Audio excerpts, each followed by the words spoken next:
killer. You know, I can be friends with people outside the ring, but once we're in there, you know, you're the target.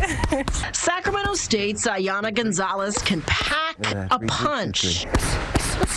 She has a hard right hand. She's an excellent boxer. She's just like how she is as a person. She's a thinker. So she analyzes her opponent. Analyzing skill and strategy for the past 2 years while competing for Sac State's Combat U program. I've been playing competitive sports my whole life, but boxing is a different type of mental toughness. She grew up a competitive gymnast, but after 11 years on the mat, an injury forced her to pursue other opportunities. And I ended up loving tennis, so I stuck with that and played competitive tennis for about 4 years or so. And then I started boxing as like some cross training for tennis.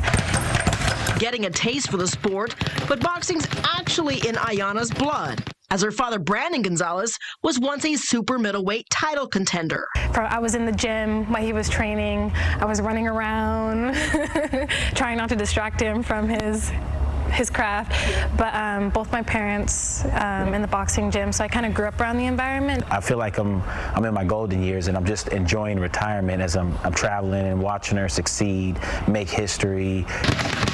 Ayanna became the first woman at Sac State to win a boxing match in her amateur debut and was recently crowned a National Collegiate Boxing Association All-American. You know, I see a billboard of myself and I'm like, oh my God, that's really me. And it doesn't, you know, it feels kind of surreal.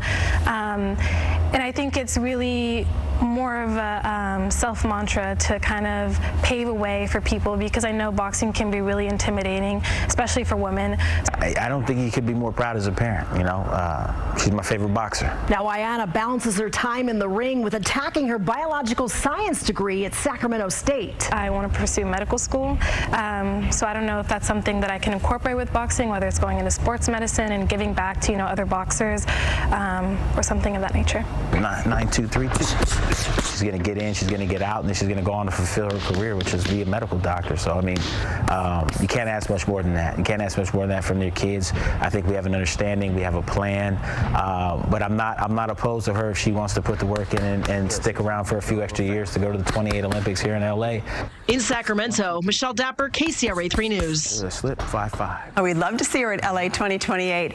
Ayanna and the rest of the Combat U boxing team train at Flawless Boxing and Fitness in Sacramento, which is also owned by her parents. It all runs in the family. Brandon and Janelle, yep.